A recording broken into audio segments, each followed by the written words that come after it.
course. I mean, it seems really hard, but it's not. Just go where men are. It's funny that Okay, where should men go? Yeah. To be where women are. This is easy. Like is it easy? Schools? No, I'm teasing. Don't do that. No.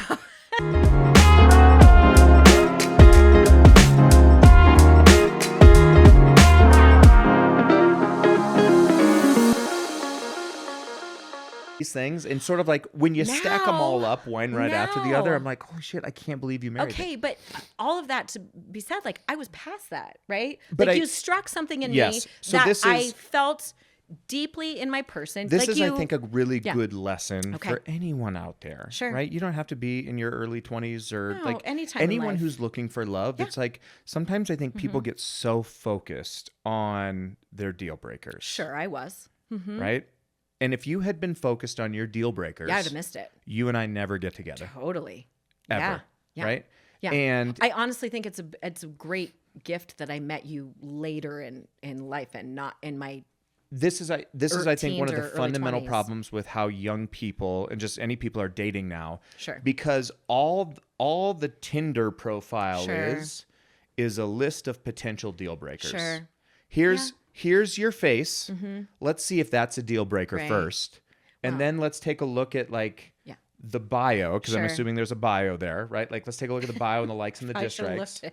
looked at before If I before I tried to talk about it. Probably but should I have don't looked. want to look it up. I don't. Yeah, go I ahead. don't need to open a Sure, Tinder yeah, I profile. know. If I open Yeah. up a Tinder profile, No. Yeah, it's okay. That's- we'll yeah. pass that. We can guess. but it's just Go like ahead. I'm sure there's like hobbies Sure. and likes and dislikes Sure. and all this stuff. All that is a list of like, well, let's see if there's any deal breakers first. I don't think it's necessarily that. You do need compatibility. So like if we're teaching young people, Yes, but that's hold on.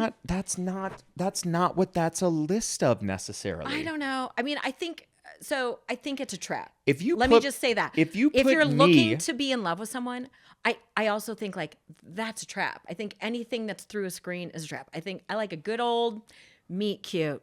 Go to Topgolf, everyone. If you're looking for love, Molly there's says that, dudes everywhere. Molly says that every time we're at Topgolf. Go Every to- time we go to I Topgolf, mean- she's like, bro, Oh my in God. my I mean, 20s, come like on. I would have come to Topgolf. Any sort this of is where all the sporting dudes event, are. Anywhere. And go to a golf course. I mean, it seems really hard, but it's not. Just go where men are. It's funny that Okay, used to where should men go? Yeah. To be where women are. This is easy. Like you know, like Is it easy? Schools? No. I'm teasing. don't do that. No. I'm Don't teasing. I'm go really to funny schools. today. No, I'm teasing. I meant women. They're in education. That's Yes, what I it know should women are in be. education, Yes, but like yeah, where okay. do so like women, if they wanted to Sure. like see groups of men, Yes. like Topgolf's a great spot. Yeah. Like go to a PGA Great tour start. event. Totally. Like go like Yeah. I mean, you can go to a sporting event, go Sure. to a concert. Yeah, Like concert. I mean, yeah. anywhere where people Where- are gathering. where can men go? I think concerts. I mean, you're gonna hate this, but If I I think go up and talk to you at a concert, you're gonna walk away. As you probably. should. Yeah, That's I probably annoying. would. Yeah, yeah. Thank you. Okay. Thank you. Let's Sorry. be honest here. I don't know. I just Kaylee? anywhere where there's groups of people. Where Okay. should men go? Anywhere where We've there's been out of groups this game of people. for too long. Yeah.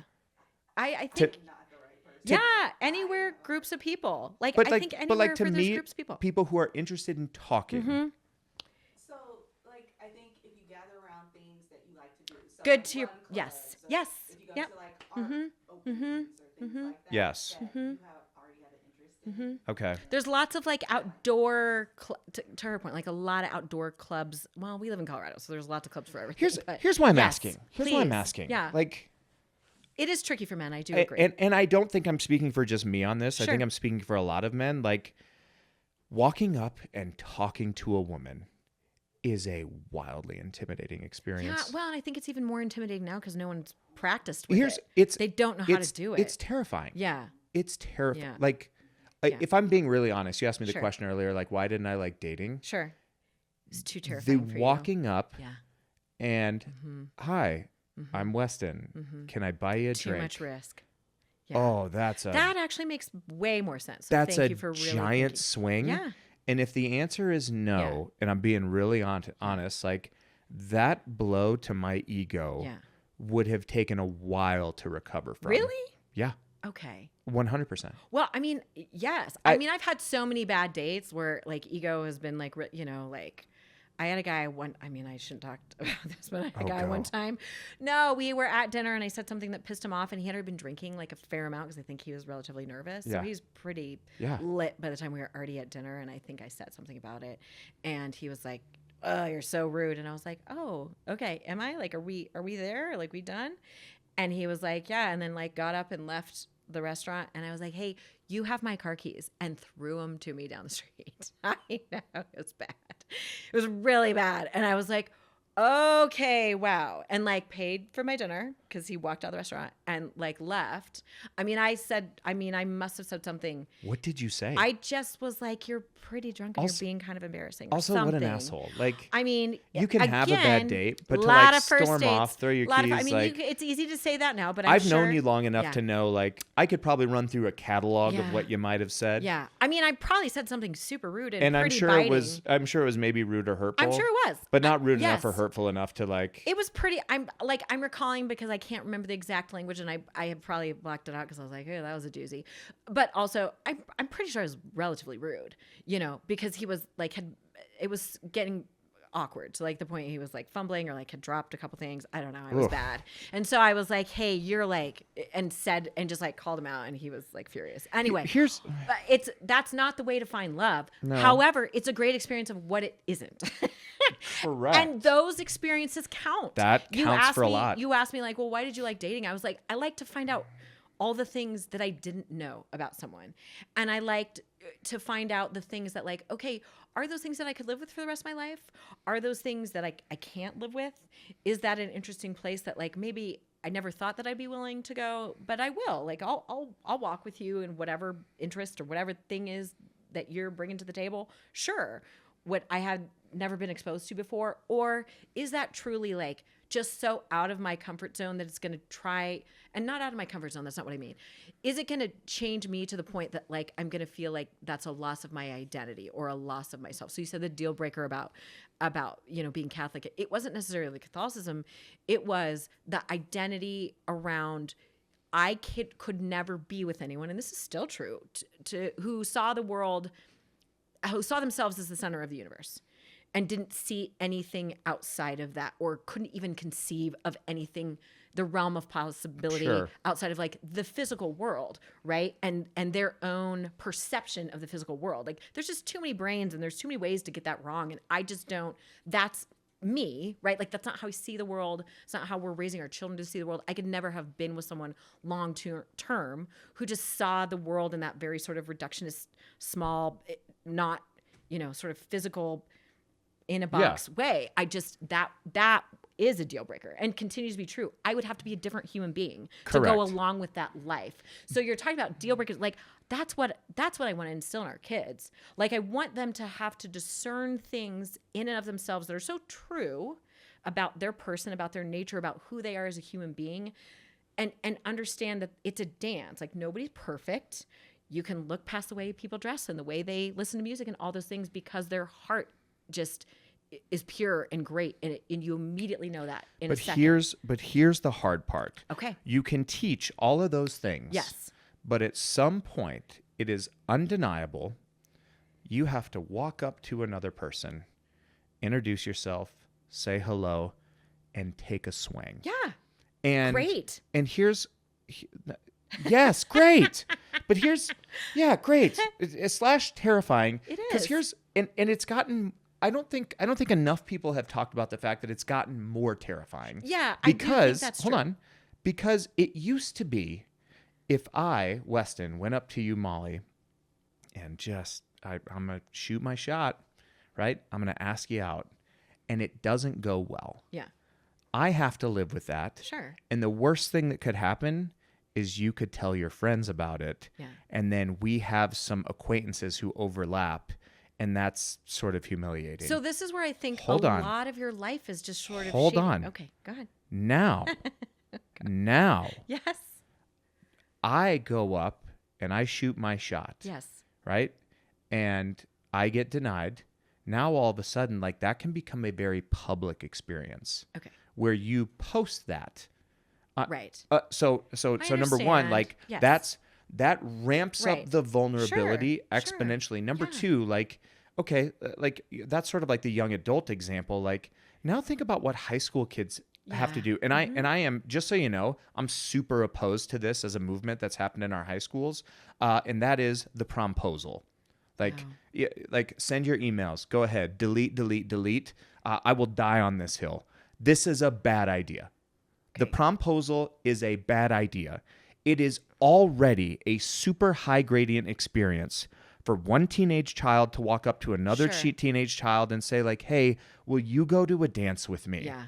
That is already hard enough. Yeah. Now I like if I'm 16 years old, like Sure. I have to make that a spectacle. I have to have a sign and ideas. And You're again, really getting in the I- weeds here. But I'm, This but is I'm not, just saying, no. yeah. But this is important because, Okay. it's not that I'm not a romantic. Right. It's not that I'm not a fan of the gesture. Sure. But when you teach kids that, like, hey, that's the thing. Yeah. Like, I don't think you're teaching kids. I think it's more cultural things that's that what they're just. that's what they're I getting from us. understand, but I think it's like they're adopting like all these different ways of sort of just- like going about it because they I don't. hate it. I Okay. hate it for kids so much. I totally agree, and hate it for I them. also hate it. I think you're getting in the weeds around like we're not teaching them what it actually is, and so they're taking it upon themselves to sort of adopt these weird like little traditions or things that they think that it is because they actually don't know what it is. If you want to do that Sure. because you think it's fun and Yeah. that sort of like scratches Yeah. a creative itch that you Sure. have, great. Right. Do it. But now it's become like, well, if he doesn't ask me Right. like that, Right. the answer is an immediate no. Like, Yeah. I just think that's terrible. Well, I think it's terrifying, terrible. and I think to your previous point, it's like why you felt like more of a monogamist and why I felt like more of a dater. Like I think the process is the most important. I mean, surprise, surprise, I really care about the process, and so Surprise, surprise. I know. I'm about the result. exactly, which is why the initial lead up to the result is really terrifying for you, and there's a lot of weight. To your point, it's been exacerbated through culture, through technology, through all of the different things that are being put upon kids right now. Let me loop back with you. What do you think is the most important way or sort of process for our children or other people or those who are teaching the classroom of like how to discern, and it doesn't even need to be romantic love, but how to discern anyone you're going to love, whether it's friendships, whether it's a mentor, whether it's, a passion for something, whether it is romantic. Like, how do you discern? I think you're convoluting different Okay. sort of like people in the concentric circles. Okay. Like when I think about mentors and friends, Sure. like I don't love mentors and friends the way I love you and our children. No, but okay. So yes, but then you're getting to the point where you and I are agreed on the sense that like we feel like we're all three. So like, but in the how do spirit how do we teach kids to like look for the things in a partner, in a relationship that we ultimately want them to have a healthy, well-meaning, loving relationship? How do we teach them to discern the pieces of someone else's nature or personality, right? Like, what are our look-fors? What are you trying to get our children to seek in another human being? And what do you hope for them? I think Albeit all the noise around how it's done these days, which is, the ritual of it. Yeah. But I think the three that you talked about are really important, right? Like be on the lookout for sort of like these three feels. okay. Right? Like, do you feel like, a commitment to this person? Do you feel like physical attraction to this person? Do you feel like this person, like, oh my gosh, like they're my friend? Sure. Like be on the lookout for those feels. And then on the back end of that, be on the lookout for what does that prompt in you? Yeah. Does that prompt sort of like, I want to devote myself Right. and my will to the needs and best interests of this person. Because if those, like if you're starting to talk about all of those things lining Right. up, like that might be love. Yeah. Like That's great. It might be. Right. But if it's just like, I think this person is so beautiful. Yeah. And Great. what? And Yeah. Great. That goes away. Yeah. Now what? Yeah. Or Right? you can be attracted to someone or recognize that they're attractive without being attracted to them, right? Like there's plenty of people in the world Yes. who are attractive. We have talked about this a lot. But it doesn't necessarily mean you're attracted to them or just that, or same thing. Like you can find someone attractive and be like, oh, I'm kind of repulsed by their personality or Yes. something in them. It just isn't, it's not a fit. Yes. And I do think to your point, I really like, and I kind of want to caveat, you said all the feels. And I like that you said that because initially your feelings do matter. They are feels. They are feels, but they're not forever. And they're not set in stone. And I do think, and that's a really important thing that I want our children to figure out, which is just like, you can feel a certain way, but it doesn't mean you're going to feel a certain way for forever. Although you might feel that way for forever, but your feelings aren't facts. And when you will the good of someone else, like I feel pissed off at you. I felt pissed off for you this week. Like we had a giant fight before. You know what I mean? Like I feel all sorts of ways about you all the time. Confirm all the time, all the feelings, the gamut, and they're authentic and they are real. I want to simultaneously wring your neck and also smooch you. It makes me insane. I don't know if that's a good indication. That sounded weirder than the coupling comment I made earlier. A deep connection of love, but you hear that old like love and hate run simultaneously. I never hate you, but you drive me batshit sometimes, and I do you. Yes, that's the nature of being in a relationship with a human being. So I also want to tell our children, like, you can feel all the ways you feel about that person, but at the end of the day, nobody's perfect, and you have to commit. Like, are you willing to will their good over how you feel about them at any given time? And the answer is yes. I will always will your good. Always. To the maybe not to the detriment, to hopefully the good of both of us, to the joy of both of us, but maybe to the detriment. Maybe I don't get to work out when I want to work out. So you need to, like sometimes you just have to die to yourself. That is willing your good. Right? That's what I want. And that's removed my feelings. You talked about what to teach, and it's just like, I think this is the other important point. It's like, it's to exactly what you're talking about, which is in the beginning, especially when you're talking about romantic love, it's just which is what teenagers are feeling mostly. Yes. They're hormonal and like they are attracted and it crushes. And it's just like, that's where you're There's a difference between love that has like romantic love that has staying power and romantic love that doesn't have staying power. And it's so funny because I was going to tell you what I was told in Chicago the other day. You said loop back. Here we go. It was somebody who had listened to the podcast and came up to me and it was just like, hey, I love listening to you and Molly. You guys are just relationship goals. And I was like, holy shit. You've never seen one of our fights. You need better mentors. Did you say that? Was it a man or a woman? It was 100% a woman. 100%. I don't know why I asked. Yes, yeah, 100%. Yeah. Okay. Yeah, and I was. That's nice. That's a really nice compliment. Thank you to whoever said. That's awesome. It's a super nice compliment. Yeah. And I'm grateful for it. I am too. But I also very grateful. I also worry. Yeah. Because people see like this version of us. Yeah. And smoke and mirrors, everybody. Don't even get it twisted. It's not smoke and twisted. mirrors. Like this is an authentic version of us.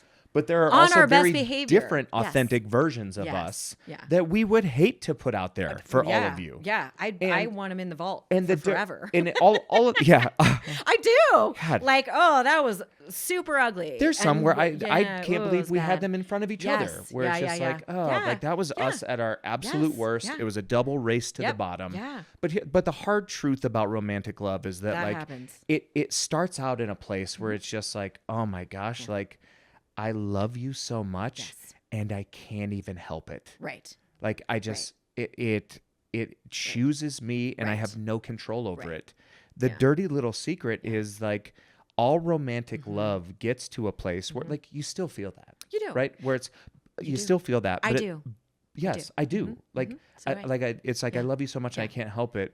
But also like you transition to a more mature love where it's like I love you so much like even when you drive me batshit crazy, I still choose it, right? And that's is the difference. Yeah. And you get to maturity. A place where like love transitions from this sort of like involuntary magnetic thing to now like a voluntary thing where it becomes very active, where it's like, man, I still feel like, I still feel Twitter-pated. And even in those moments where I don't, I choose it. But that's life. And I want people. But it's the dirty secret about love. It is, and it's the dirty secret about just like we're not going to talk about marriage because this is a different podcast. But I do think I want people to really, really understand that a commitment to another human being is just that. People who have time and loving relationships all will tell you this. Yes. Right. They will. Anyone who you've known who's been together X amount of years or whatever, or people who have broken down and been like, oh, I just didn't have the maturity, or I didn't have the understanding, or I didn't have the wisdom or the knowledge at that point in my life to be able to see what needs to be seen. It happens on both ends, whether you stay in a relationship or you're out of it. I do find that a lot, and I do wish that people. I say this a lot to you and I, but a friend of ours, you wonder why people sort of implode in those early years. And I think I've said it before on other previous podcasts, like you and I are just getting good. It was a mess in those first years. It was a mess, and There's all we so much did to was figure duke out. it out. Yeah. And I don't have any less love for you now than I did then. I don't. There was just a lot more to figure out. And really, the only time that's staying power is when you duke it out. It's the only way. It has to be. And I also think too, people go into loving, wanting to be in love and thinking it like they have a certain archetype or certain way, or their parents' marriage was a certain thing, and like every human Bad being, idea. It's bad, and it's just you have to create your own version of it. Every human being you go into a relationship with is going to be that unique Yeah. dynamic. It's not going to be emulated of any other dynamic in the history of the world because it's different people. And so you just have to respect that and kind of allow it to move and be in the place that it is with the person that you're with in that time. I do think that's loving. That's what I want to teach our kids. Like it has to be more, and part of it will come with maturity. I just want them to be good pickers. I've seen so many really good, interesting people in this life, just like lots of friends of mine are, just like be in bad relationships and bad, because I think their discernment was off, or what they needed, or they felt like they needed. It just was off, and just picked a series of not healthy partners for whatever reason. And I think it has a lot to do with the discernment of the person and really just your intuition and knowing yourself. We talked a little bit about this, and I don't know if we're going to get into it. Hold on. We're long on time. I want to participate here. Okay. Give me, you talked about friends who are like in bad relationships. Like give me, I've seen being bad give pickers. me one sign. Because I was thinking, like we've all seen this. Yes. Like you know it when you see it. Give me one sign that a person is in a bad. I have one. I'm curious to know, like one sign that you think a person is in a bad relationship. Just when a partner disrespects you. Either way. Okay, tell me more. Just like blatant public disrespect. Okay. Like you and I goad each other a lot, and I'm teasing you, and I'm giving you a hard time right now. Yeah, but I would never it's not publicly disrespect you or dishonor you, like talk down to you, be cruel to you. Just do anything that's not respectful of you. I mean, publicly or private, but I also feel like it's very indicative. If you do it public, I always wonder, like, what the hell's going on privately? If you're willing to do that with an audience or in public when you're supposed to be on your best behavior, right? Theoretically, I don't know. And not like. Yes, right. Not like making a joke. No, but like, I'm saying like, but in a way that's mean spirited, where you like put the other down to lift yourself up. Yes. Right. Like on either, I've seen it with women do it to men, men do it to women. Yeah. It doesn't matter the gender. I've seen it, and I've seen all the I relationship think that's a good dynamics. one. I think that's a good one. What about you? I think if you find yourself constantly making excuses. That's a good one too. For your partner and offering explanations to people who are close to you about why they are the way they are, why they behave the way they behave, like. You might want to lift up a red flag. Like, why you got to offer so many explanations? Yeah, ding, ding, ding. Yeah, that's a really good one. Yeah. Yeah. I want to do, we'll kind of wrap it up on this last moment, but I wanted to ask you this question because you talked a lot about just like being a relationship guy and I was the dater. I really want to know, do you feel like now, do you listen more to your mind, like your brain, in terms of relationships, or maybe just talk about like when we're together, or did you listen to your heart, and how did you differentiate? Because I think both are important. Let me just throw that out there. Both are important. Like you do need the cognitive understanding and intellectual side of like, are these things healthy? Is this important? Is this person good for me? Like you need to ask yourself those questions removed of your feelings. But then I also think you can't, it just can't be a litmus test of all the things in your mind. Like your heart does need to be involved. I think instinctually need to maybe this will or won't surprise you. Like I was always a heart in front of head guy. Okay. Right? Like what do I and it's the only place in my life where I'm like that. Funny. It is interesting. It's the only place. Sure. It's just like what's the feel? Okay, like let me follow this feeling and then check things off in my brain. Okay. Right? Yeah. I think it's why it's so unsettling for me. Right. Right. Okay. Yeah. I don't felt disconcert. Yeah. I'm hyper linear and analytical. Right. Yeah. And Type A and want the control. And- So like when correct. that drives, correct. you feel, I does it make you being feel in a anxious? relationship with you felt like nothing but out of control, Okay. which is my least favorite thing in the world.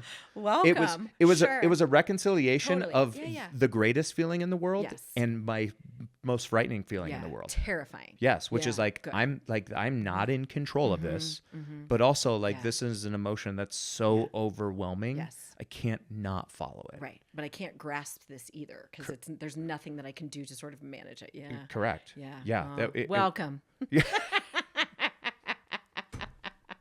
It's true. Yeah. Welcome to the rest of your life, man.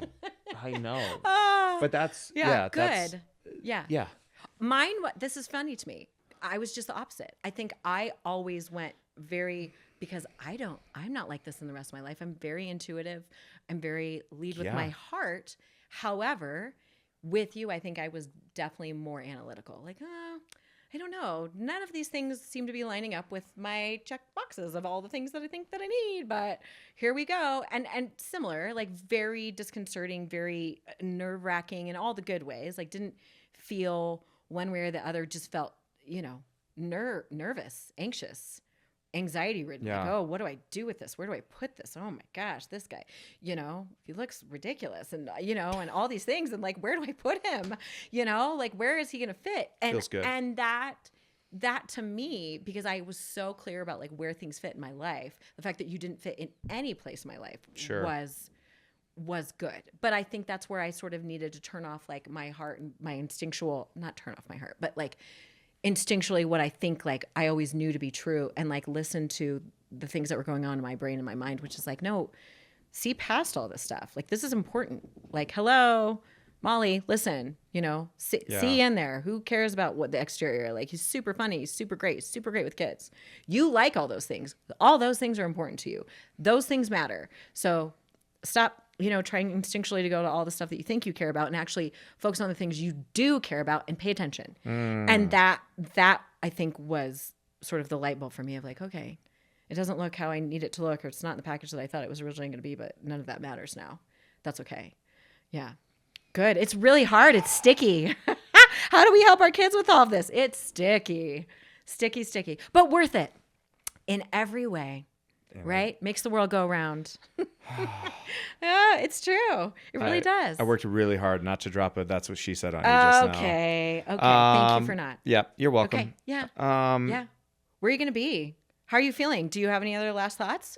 Or things you want I have all the keep- thoughts, but we have to wrap it up. Yeah. I'm We can come back to this. Here's what makes me happy. Okay. Whether other people get anything out of this or not. Okay. And thank you for telling us that you do. But just like being able to sort of articulate like, ooh, here's what we need to teach kids and here's how we need to talk to them about love.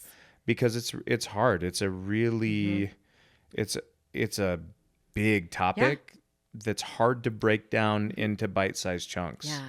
And it's overwhelming for them, but it's no less important for us to be, as the adults around them who love them and care for them and are responsible for them, to have those really tough conversations And with you them. can't make love an entirely cognitive conversation in the same way that you can't make it an entirely emotive conversation. Yeah. It's both. Yeah. It's both and at any given point, it transitions back and forth and is more of one than the other. Yeah. And they need to understand that. All right. Yeah. I love you. Okay. Love you too. Happy Valentine's Day. Happy Valentine's Day. Are we going to get each other Valentine's Day presents? I think Do we let's just care? go. No, let's just go eat. We can Okay, do that. let's go eat. Yeah. All right. Great. Until then, Stick you our can kids. you can find us at a Valentine's Day restaurant near you. This will be a 2-part episode, so See? hope you enjoyed part 1 and part 2. Molly, where can we find you? You're gonna find me all the way in Castle Rock, driving to baseball, and then coming back. I know I said a lot of baseball, but that's we're doing far. a lot of different. It's not super far, but it's not close. Not super close. We're doing a lot of different roundabout Denver to all the Yeah. baseball locations here in the spring. So we're gonna be doing that. Great Good times. All right. Yeah. Well, Listening to a lot of audiobooks and podcasts. Oh, hooray. Great. We'll catch you on next week's episode of Teaching Keating. Be well.